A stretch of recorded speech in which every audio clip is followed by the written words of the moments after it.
I can help to guide the people toward the true way of living a godly life or a Christian life. Because being in the church after I found it, I serve the church diligently with the love and respect that I have. That they offer me to be an assistant deacon, and then I was stepped up to be a full deacon, and from there, over a period of time, I became a priest. And because of my age, I'm a senior priest in the Ethiopian Orthodox Church in Jamaica.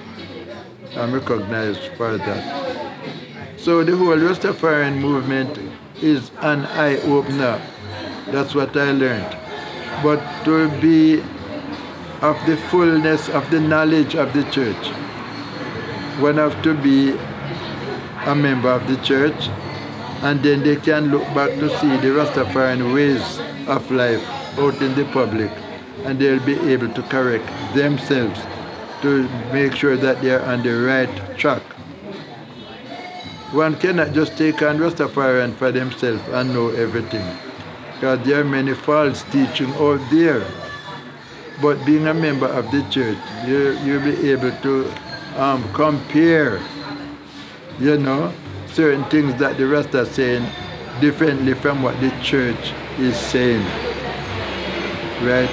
And all of these things is about God, it's about Christ, it's about our Christian life or our godly life.